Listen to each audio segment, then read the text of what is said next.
आप सभी का एग्जाम नगरी की यूनिवर्सिटी प्लेटफॉर्म पे स्वागत है। जैसा कि हम आपके लिए डेली या ईवीएस या सीडीपी या हिंदी सभी की क्लासें लेकर आते हैं, जो कि सीटेट 2023 के लिए काफ़ी महत्वपूर्ण है। आप जानते हैं कि आपके एग्ज़ाम बहुत ही नज़दीक है और ये प्रैक्टिस सेट आपके लिए बहुत ही बेहतरीन है। जिन अभ्यर्थियों ने अभी तक संशोधन नहीं किया है वो 2 अक्टूबर तक संशोधन कर लें। उसकी डेट 2 मई तक 2 जून तक उसकी संशोधन डेट है। ठीक है, तो आप लोग देख सकते हैं, अगर संशोधन करेक्शन डेट है तो करेक्शन को कर लें, उसको ज़रूर पढ़ लें। यह पिछले वीडियो हमने बताया है, उसको देख लें। ठीक है, चलिए हम स्टार्ट करते हैं। उससे पहले क्या है क्वेश्चन, उसको देखते हैं। उससे पहले जो भी भाई बहन चैनल पे नए हैं वो सभी चैनल को भाई बहन सब्सक्राइब कर बेल आइकन दबा दें, जिससे 6 बजे वाली क्लास की नोटिफिकेशन और सूचना मिलती रहे।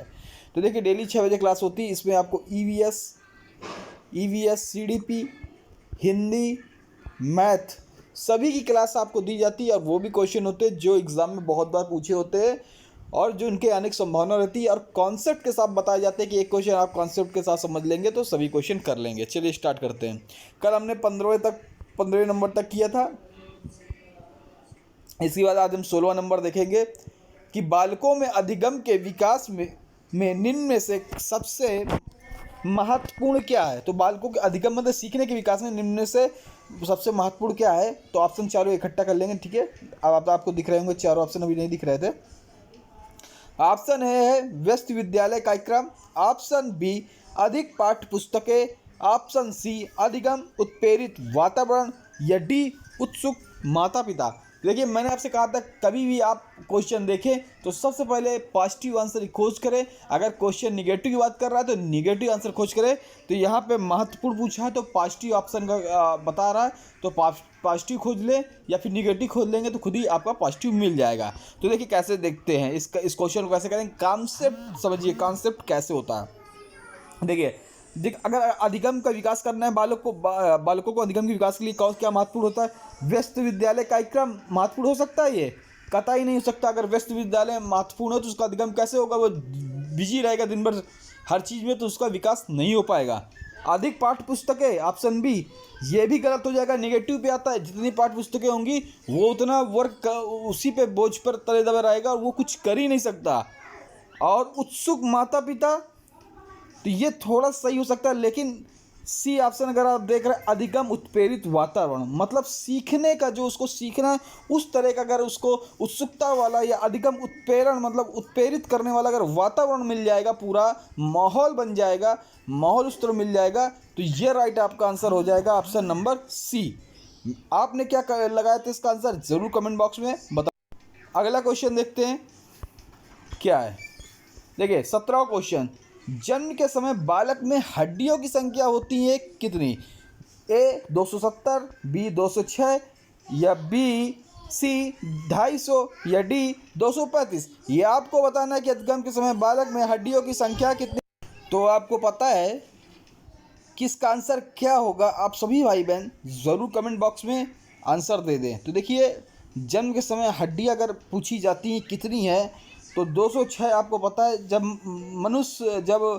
बालक वयस्क हो जाता है, बड़ा हो जाता है, तो 206 हड्डियाँ रहती हैं। जब बालक छोटा रहता है तो 270 हड्डियाँ रहती हैं। कभी कभी 300 भी बताते हैं, तो कई ऑप्शन रहते हैं। ठीक है, लेकिन 270 आपका राइट आंसर हो जाएगा। आपने क्या बताया था जरूर कमेंट बॉक्स में बताइएगा। चलिए अगला क्वेश्चन देखते हैं। देखिए, वे कौन से बाह्य कारक हैं जो एक बच्चे को कक्षा में रुचि लेने से रोकते हैं। तो देखिए, अब इसने निगेटिव थिंकिंग, आप यहाँ से इसकी निगेटिव वाइस पकड़िए। ये क्या कह रहा है, कौन से बाह्य कारक हैं जो एक बच्चे को कक्षा में रुचि लेने से रोकते हैं। ठीक है, रुचि मतलब उसको रुचि लेने से रोकते हैं। तो देखिए इसका ऑप्शन आप देख सकते हैं। इसका आपको होता है ना, फिर मैं आपको कॉन्सेप्ट समझा दूंगा। जैसे पहला कॉन्सेप्ट समझाया तो वैसे इसको समझ लीजिएगा। ठीक है, चुटकियों का सवाल है, भावना और मनोभाव से, बी ऑप्शन संस्कृति और प्रशिक्षण से, सी ऑप्शन बच्चे के दृष्टिकोण से, या डी ऑप्शन लक्ष्य और प्रयोजन से। देखिए इसमें क्या कौन से बाह्य कारक, देखिए आपको आंतरिक कारक भी आने चाहिए, बाह्य कारक भी आने चाहिए। जब आपको आंतरिक कारक आएंगे तभी आप बाह्य कारक निकालेंगे, जब बाह्य कारक आएंगे तब आंतरिक कारक आप निकाल लेंगे। देखिए भावना और मनोभाव ये अंदर के कारक होते हैं, तो ये तो गलत हो जाएगा। लेकिन ऑप्शन बी अगर आप देख रहे हैं संस्कृति और प्रशिक्षण, तो ये संस्कृति हम लोग बाहर से सीखते हैं, घर से सीखते हैं, बाहर से सीखते हैं, या कहीं कहीं अगर आप देखते हैं कहीं हम घूमने जाते हैं, कहीं अलग जगह स्टेट जाते हैं, वहाँ की संस्कृति देखते हैं कि वहाँ का कल्चर हमारे कल्चर से बिल्कुल अलग है, वहाँ वो सीखते हैं, वही चीज़ हमारे बाह्य कारक में आती है। ठीक है, तो ये राइट आंसर इसका अगर सही देखें तो बी है। और भावना मनोभाव तो हमारे अंदर होती है, तो हमारे आंतरिक कारक में होती है, तो इसमें आंतरिक नहीं पूछा गया है, बाह्य कारक का पूछा गया है, इसलिए राइट आंसर बी हो जाएगा। किन किन भाइयों को समझ में आया है, लाइक कर चैनल को शेयर करें और अधिक से अधिक संख्या में छात्रों को जोड़ें। तो चलिए, आशा आप सभी भाइयों ने इसको चैनल को सब्सक्राइब शेयर कर लिया होगा, जो भी नए जिन्होंने नहीं किया। चलिए अगला देखते हैं, अगला क्वेश्चन 19वां क्वेश्चन देखते हैं। दूसरे वर्ष के अंत तक शिशु का शब्द भंडार हो जाता है, तो दूसरे वर्ष तक शिशु का शब्द भंडार कितना हो जाता है? बहुत ये क्वेश्चन ना बहुत बार रिपीटेड क्वेश्चन है, यूपीटेड सीटेट के शिक्षक भर्ती के। चलिए 100 शब्द, 60 शब्द, 50 शब्द या 10 शब्द। देखिए दूसरे वर्ष मतलब पहला वर्ष मतलब 24 मंथ, दूसरे वर्ष के अंत तक, तो दूसरा अगर वर्ष है तो चलिए अंत तक मतलब 12 वही देख ले, तो 21वें 22वें महीने अंत तक या 24वें महीने के अंत तक कितना भंडार शब्द भंडार हो जाता है? देखिए 10 50 गलत हो, 100 शब्द वो अपने अंदर भंडार कर लेता है, 100 शब्द टूटे फूटे वो बोलने लगता है। चलिए 20वां क्वेश्चन देखते हैं। शर्म और गर्व की भावना का विकास की अवस्था किस अवस्था में होता है? तो देखिए शर्म और गर्व, तो शर्म और गर्व जैसी अवस्था किस में विकास होता है, किस अवस्था में इस भावना का विकास होता है? भावना का विकास, इसका राइट आंसर आप देंगे जल्दी से कमेंट बॉक्स में दे दिए। 20वें का पहला ऑप्शन ए है शैशवावस्था, बी है बाल्यावस्था, सी किशोरावस्था या डी वृद्धावस्था। देखिए शैशवावस्था में तो शर्म और गर्व आएगा नहीं कि बच्चा छोटा रहता है, वो भैया कहाँ से शर्म और गर्व महसूस करेगा। लेकिन जब बाल्यावस्था पे बच्चा पहुँचता है, तो जब बाल्यावस्था पे बच्चा अगर पहुंच रहा है तो उसके अंदर शर्म आने लगती है। तो आपने देखा होगा कभी छोटे बच्चों को कहीं कोई घर में कोई बड़ा बड़ा कोई अजनबी आदमी आ जाता है, या कोई ऐसे आदमी आ जाते हैं जिनको वो जानते नहीं हैं, और बच्चा वहीं गेट से बाहर से झांकता रहता है और वहाँ अंदर नहीं जाता, तो वो डर की भावना नहीं, एक उसके अंदर शर्म की भावना होती है कि क्या इसको मैं जानता नहीं हूँ, अंदर ही अंदर। ठीक है, तो यही एक शर्म की भावना। या फिर आप देखते हैं कि बच्चा कोई एक खिलौना ले रहता है या कहीं कुछ करता है, उसको फेंकता है, उसको फेंकने के बाद अगर वो सही जगह पर जहाँ फेंकने जाएगा वो वहाँ पे पहुँच जाती है, तो बहुत ही जल्दी वो अपने को महसूस करता है और उछलने लगता है। तो ये गर्व की भावना होती है। तो आपको समझ में आ गया होगा मेरा कॉन्सेप्ट कहने का तरीका कि शर्म और गर्व की व्यवस्था भावना का विकास किस अवस्था में बालक होता है? तो बाल्यावस्था में होता है। ठीक है, चलिए अगला क्वेश्चन देखते हैं। 20वां हो गया। 21वां अगर क्वेश्चन हम देखते हैं तो देखिए शैशव अवस्था की मुख्य विशेषता क्या नहीं है? इसका आप सभी लोग तब तक कमेंट बॉक्स में आंसर दें। ए सीखने की प्रक्रिया, बी जिज्ञासा की प्रवृत्ति, सी चिंतन या डी अनुकरण। इसका आंसर आप तब तक दें जल्दी से कमेंट बॉक्स में। चलिए इसका आंसर आप सभी ने दे दिया होगा, चलिए मैं बताता हूँ। चलिए ठीक है, देखिए शैशव अवस्था की मुख्य विशेषता क्या नहीं, तो नहीं को टारगेट करेंगे। देखिए जब आप लोग एग्ज़ाम में बैठते हैं तो कंप्यूटर बेस्ड सीबीटी एग्ज़ाम होता है और आप लोग नहीं को नहीं ध्यान दे पाते, क्योंकि स्क्रॉल करना पड़ता है, क्वेश्चन लंबा होता है और आप उसको हाँ समझ लेते हैं और आप गलत करके चले जाते हैं और 1-2 नंबर से फेल हो जाते हैं या अच्छे नंबर आपके नहीं आ पाते। तो इस चीज़ को ज़रूर देखिएगा। ठीक है, देखिए शैशव अवस्था की मुख्य विशेषता क्या नहीं है, तो क्या है पहले वो ढूंढ लीजिए। ठीक है, चलिए पहले क्या है वो ढूंढ लीजिए। देखिए शैशव अवस्था की जो मुख्य विशेषता नहीं है, सीखने की प्रक्रिया, जिज्ञासा की प्रवृत्ति, चिंतन प्रक्रिया या अनुकरण द्वारा सीखना, तो नहीं पूछा गया इस पर।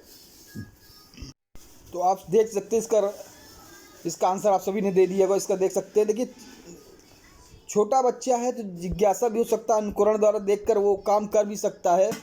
लेकिन आप देखते हैं कि चिंतन तो बड़े ही लोगों में होता है, चिंतन इसका राइट आंसर हो जाएगा, यही नहीं हो सकता मुख्य विशेषता। चलिए अगला देखते हैं क्वेश्चन 22वां क्वेश्चन। समान अर्थ में सीखने की प्रक्रिया का मंद या समाप्त होना कहलाता है?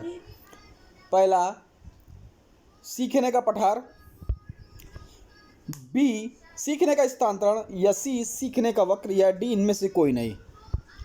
इसका कमेंट बॉक्स में आंसर दीजिए, मैं आपको बताता हूँ कैसे आपको इसको करना है। देखिए, समान अर्थ में जो सीखने की प्रक्रिया का मंद या समाप्त होना कहलाता है, तो जो प्रक्रिया जो आप देख रहे हैं, आप कोई कार्य कर रहे हैं या आप कहीं साइकिल चला रहे हैं या मतलब आप कहीं जा रहे हैं और उस प्रक्रिया आपकी धीमी हो जाए या मंद हो जाए या समाप्त हो जाए, तो इसको ऐसे देखिए, ठीक है, कि आप कोई कार्य कर रहे हैं और उस प्रक्रिया पे आपकी रुचि एकदम लगना समाप्त हो गई या वो प्रक्रिया धीमी हो गई, तो क्या है, तो देखिए उस पर वो सीखने का आप देखते हैं अगर वो मंद या समाप्त होना कहलाता है, तो ना ही वो पठार होगा। पठार तो कुछ समय के लिए आता है फिर चला जाता है, ऐसे देखिए पठार ये आया चला गया। सीखने का स्थानांतरण भी नहीं होगा, ये सीखने का वक्र होगा जहाँ पे वो समाप्त हो जाती है, मंद हो जाती है। आपने इसका क्या आंसर दिया था ज़रूर बताइएगा। चलिए, शिक्षा मनोविज्ञान सहायक है, स्वयं को समझाने में, बालकों को समझने में, शिक्षण विधियों के चयन में, या डी, संपूर्ण शैक्षिक क्रियाओं में। इसका आंसर कमेंट बॉक्स में आप सभी दे दीजिए, कमेंट में करिए। चलिए आप लोग देखिए, जो शिक्षा मनोविज्ञान है वो सहायक है, तो अगर आप देखेंगे तो स्वयं को समझने में यही राइट आंसर हो जाएगा कि मनोविज्ञान, शिक्षा मनोविज्ञान होता है, जो मनोवैज्ञानिक होते हैं तो वो मन को पढ़ते हैं, तो ये शिक्षा मनोविज्ञान यही है कि स्वयं को समझने में, इसका राइट आंसर हो जाएगा। बालकों को समझने में, शिक्षण विधि के चयन में, ये प्रक्रिया गलत हो जाएगा। अगर हम सही अर्थ में देखें तो ये राइट आंसर हो जाएगा। आपने क्या दिया जरूर बताइए। 24वां का आंसर आप सभी दे दीजिए, बहुत बार पूछा क्वेश्चन है, बहुत बार आया है, और ना हो तो आप सीटेट में देख लें या यूपी टेट में देख लें, किसी में देख लें, एक अन्य राज्य के जो एग्ज़ाम होते हैं। अब बिहार वाले भाई जो तैयारी कर रहे हैं, 1,70,000 से ज़्यादा वैकेंसी, उनके लिए तो चांदी है, वो जुड़ जाए, फ्री क्लास है, हर चीज़ आपको यहाँ पे मिलेगा। ऐसे क्वेश्चन मिलेंगे जो आप मिलाइएगा, आपको ऐसे ही तरह के कॉन्सेप्ट क्वेश्चन वहाँ भी मिलेंगे। तो देखिए, तुम मुझे बालक दो, उसे मैं डॉक्टर, वकील, अध्यापक कुछ भी बना दूंगा। तो ये कथन थायरनडाइक का भी नहीं, ब्रूनर का भी नहीं, वुडवर्ड का, ये वाटसन का कथन है। मेरे ख्याल से ये बहुत बार पूछा गया, तो सभी बच्चों को रटा भी होगा। अगर आपने इसको कई प्रैक्टिस सेट में लगाया या एग्ज़ाम भी दिया आया, तो आप लोग उस पर ज़रूर कमेंट करिएगा, बताइएगा किस किस एग्ज़ाम में ये क्वेश्चन आपको मिला है। चलिए, संज्ञानात्मक विकास का अर्थ है, देखिए संज्ञानात्मक विकास का अर्थ है, पहला, ए, अभियोग्यता का विकास, बी, बच्चे का विकास, सी, शारीरिक कौशल का विकास, डी, व्यक्तिगत विकास। तो देखिए, अगर संज्ञानात्मक या विकास अगर हम देखें, इसका पहला ही आंसर हो जाए, कहीं नहीं जाना पड़ेगा, अभियोग्यता का विकास होता है। ठीक है, चलिए अगला क्वेश्चन देखते हैं। निम्नलिखित में से कौन सा लक्षण अंतर्मुखी व्यक्तित्व का नहीं है? तो देखिए, इसमें पूछा गया अंतर्मुखी व्यक्तित्व का नहीं है, नहीं पर टारगेट करिए। आत्मकेंद्रित, रूढ़िवादी, सामाजिकता, या दब्बू। तो देखिए, दब्बू तो ये अंतर्वेदी लक्षण है, दब्बू भैया कौन पसंद करेगा? और जो अंतर्वेदी लक्षण नहीं है, तो भैया इसका राइट आंसर अगर आप देखें, सामाजिकता हो जाए, आत्मकेंद्रित, रूढ़िवादी, दब्बू। ठीक है, ये सब अगर लक्षण में आ सकते हैं, अंतर्मुखी के व्यक्तित्व का लक्षण में आ सकते हैं, लेकिन सामाजिकता नहीं आ सकती। सामाजिकता वही होगी जहाँ से समाज से हम प्रेरणा या कुछ सीखते हैं या कुछ देखकर हम अपने जीवन के व्यक्तित्व में धारण करते हैं। चलिए अगला क्वेश्चन देखते हैं, 27वां। निम्न में से जन्मजात अभिप्रेरक नहीं है, तो इसमें भी नहीं आप टारगेट करिए, नहीं। तो इसमें आप प्रेरक आपको सभी आने चाहिए, प्यास, निद्रा, भूख, सुरक्षा। तो देखिए, अगर जन्मजात पूछे तो बच्चा प्यास, ये प्रेरक है, निद्रा सोता है, भूख की मांग करता है, रोता है। लेकिन सुरक्षा की भावना छोटे बच्चों पे नहीं होती। आप छोटे बच्चों को कहीं पे छोड़ाए, लिटा दें, बगल से सांप निकल जाए, वो डरेंगे नहीं, कहो पकड़ ही ले उसको।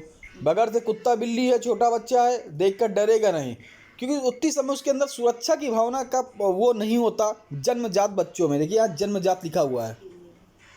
जन्मजात बच्चों पे सुरक्षा की भावना का नहीं होता। ठीक है, अगला क्वेश्चन देखते हैं।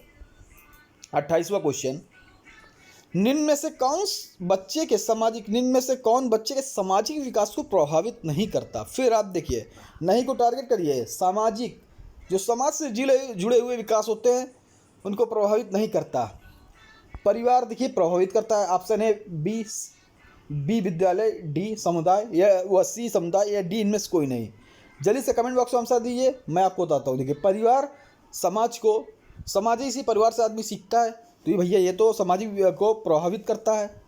विद्यालय भी प्रभावित बच्चा जाता है, काफ़ी लोग बच्चे मिलते हैं, टीचर्स मिलते हैं, प्रभावित करता है। समुदाय भी प्रभावित करता है। इसका तो इनमें से डी कोई नहीं आंसर सही हो जाएगा इसका।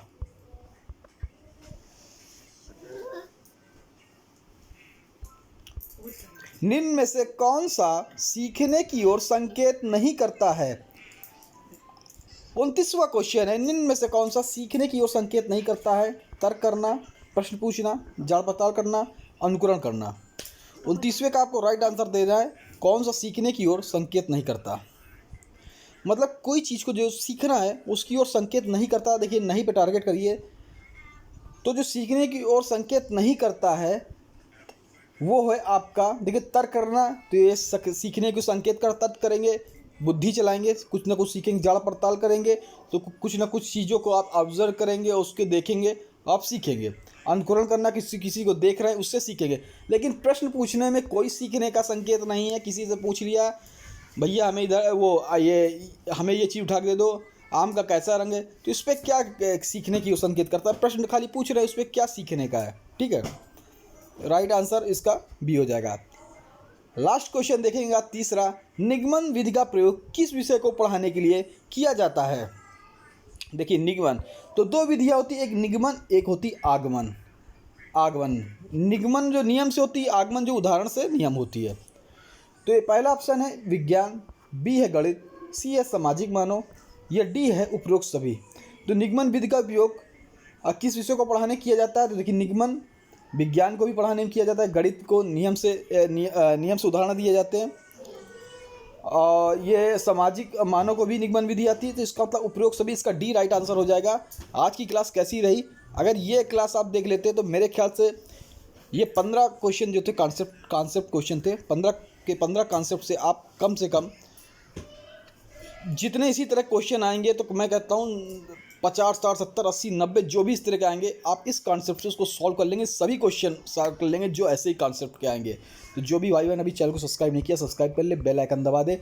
और 6 बजे वाली क्लास उनको मिलती रहेगी। 6 बजे क्लास का रहता है, लेकिन थोड़ी क्लास लेट स्टार्ट होती है। जय हिंद, जय भारत, धन्यवाद। कल फिर मिलेंगे।